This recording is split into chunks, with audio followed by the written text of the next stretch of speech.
And with me this week, two Suffolk MPs, Joe Churchill, Conservative MP for Bury St Edmunds, and Sandy Martin, the Labour MP for Ipswich. Thank you for joining us. Both MPs behind attempts to get more money for the region in this month's budget. On Wednesday, they both took part in a special debate in Parliament, which was told that the East often loses out when it comes to government funding. Both Labour and Conservative MPs from across the region called for more investment in jobs, training and infrastructure. We have hidden our light under a bushel, and thus the region has not secured the investment in infrastructure that is needed to transform what is already a highly successful economic region into a global leader. Sandy Martin, what's top of your wish list for Suffolk? Well, I think my number one thing, if I was able to command any money I wanted, would be a road to the north of Ipswich. We have terrible problems with congestion in the centre of Ipswich, and particularly, obviously, when the Orwell Bridge closes. I think that would make a game changer for the economy of Ipswich. And Joe Churchill, what's top of your list? Again, it would be infrastructure. The A14, I led until recently the No More Delays on the A14, which is a hugely important strategic road that doesn't finish at Cambridge. It goes all the way through to the port, but also broadband, mobile connectivity, the things that make people's lives easier. It's interesting that this is a cross-party, pan-regional attempt to make the Treasury take the East more seriously. Is this where we've gone wrong in the past, do you think? I just think the sum total of everybody pulling together, we want the same things. We may not always agree on the same route to get there, but if we're all pulling together, if we're all driving the same argument about what's going to benefit our region and the people that we represent that live in that region, actually I think the sum of the parts means that we actually make a better case. Because we talk a lot about the Northern Powerhouse and the Midlands engine, don't we? And perhaps they've done well because they do come together. Well, possibly, but also I think that big cities tend to have high profile. What we should never forget, and what the government needs not to forget, is that the East of England actually contributes positively to the economy of the country, and we need that infrastructure in order to maintain the wealth creation in the East of England. And I think all parties can agree on that. OK, so you're making lots of noise. Do you think anything's actually going to happen? Well, I hope so. I mean, in my view, the Chancellor needs to put far more money into infrastructure investment altogether, right across the country. And obviously, we would want to see an enhanced share of that in the East of England. But if we don't get that extra investment in infrastructure, then I don't know whether we'll get it in our region any more than anywhere else. Just quickly, Joe, you're in the government. Do you think we'll get some more money? I would like to think that when we have the budget in a few weeks' time, that we will be successful.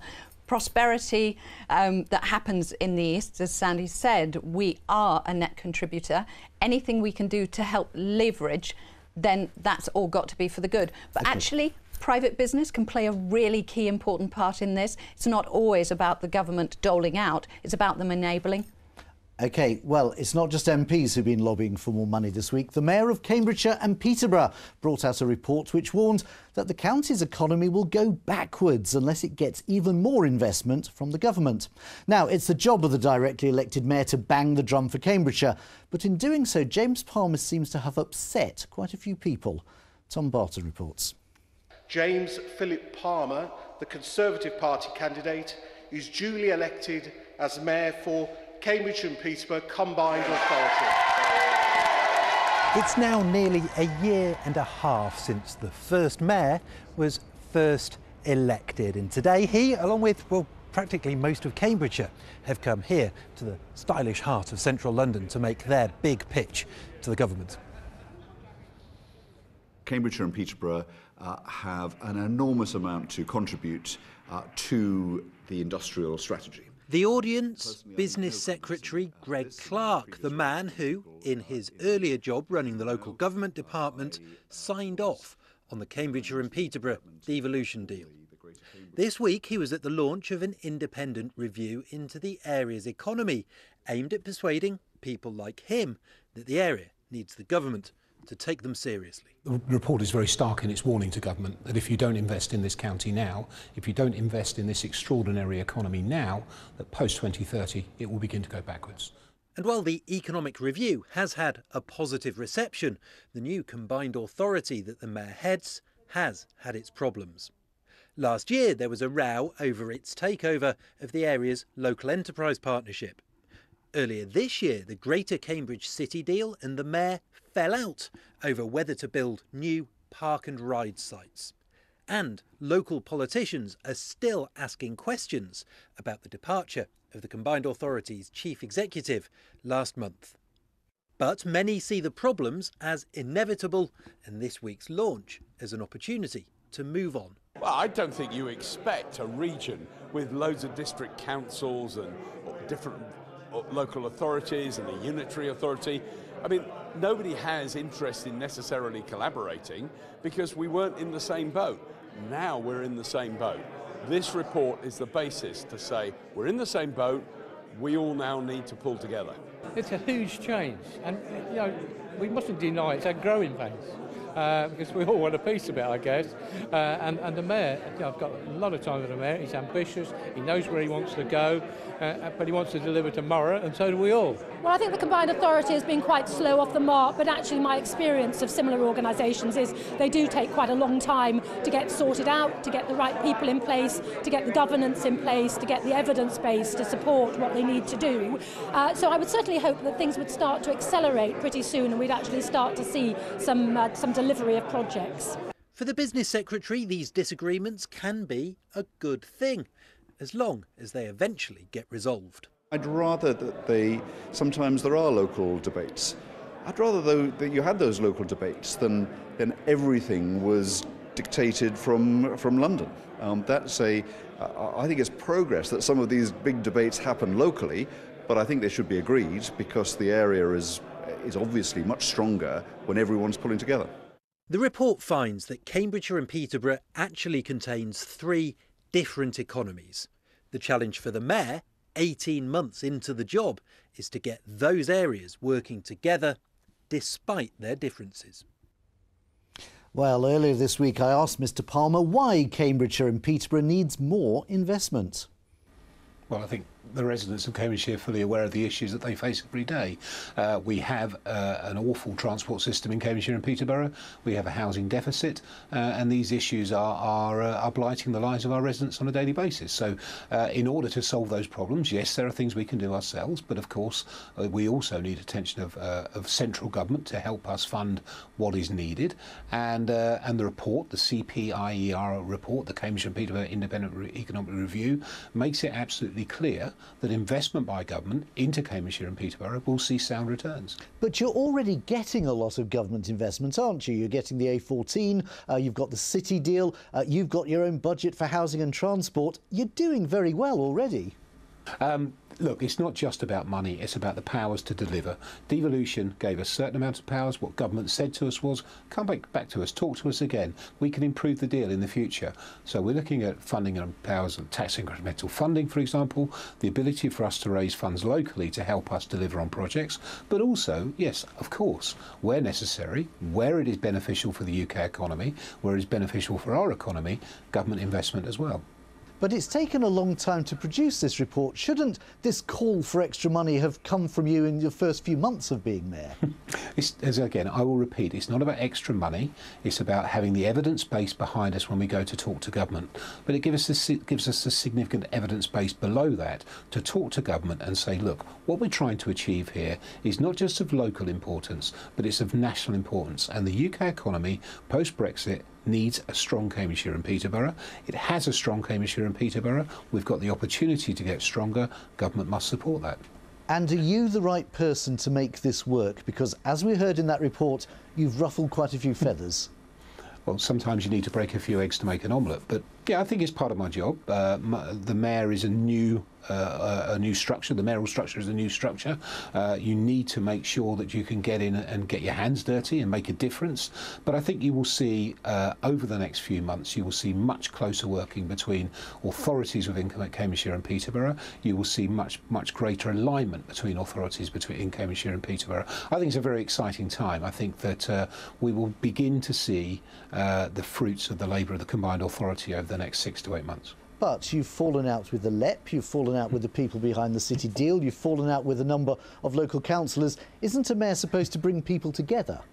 Well, I don't think I fell out with the LEP. There was a government report that criticised the LEP. I wasn't critical of the LEP the chairman of the LEP publicly at all. But it was my job to solve the problem that the LEP provided. The LEP had some governance issues. Government had lost faith in the LEP. The combined authority absorbed the LEP into its structure. But after the row over park and ride sites, a letter was sent to the local government secretary by various people who said they were deeply concerned, alarmed at the breakdown of the relationship with you. Now that's more than the local debates which Greg Clark was talking about. This is a serious breakdown of trust, isn't it? No, I think you will find that we asked for a pause in the summer and we've used that pause wisely. I think there is a significant alignment between the combined authority and the GCP, and I believe that you will see the fruits of that pause, the benefit to the local governance that pause has brought.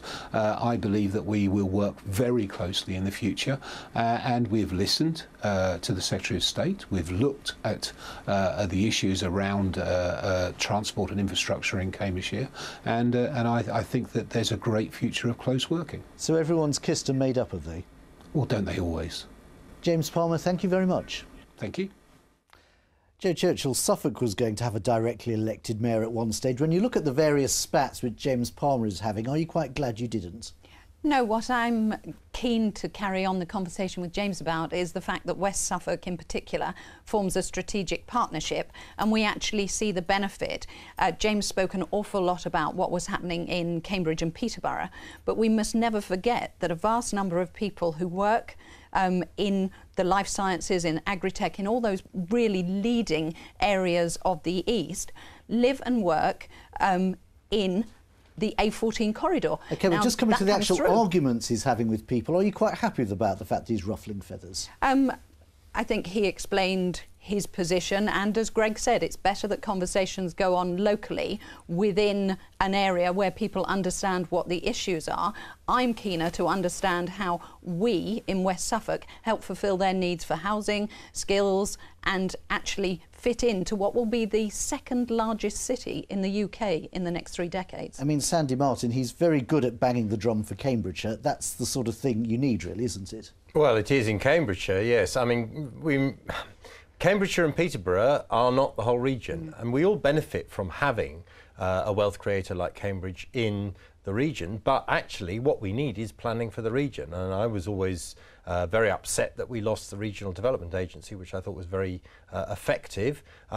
The LEPs have been invented, and some of them have done well, like the New Anglia LEP, and some of them have done a good deal less well. But actually having a proper regional plan, which encompassed Cambridge, but also, as Joe says, enabled other parts of the region, and I would include Ipswich in there, Ipswich, Norwich, to provide the space and the people that Cambridge cannot just provide on its own. Because he has a lot of power as mayor, he's asking for more money. Is there a danger that surrounding counties, like Suffolk, might lose out?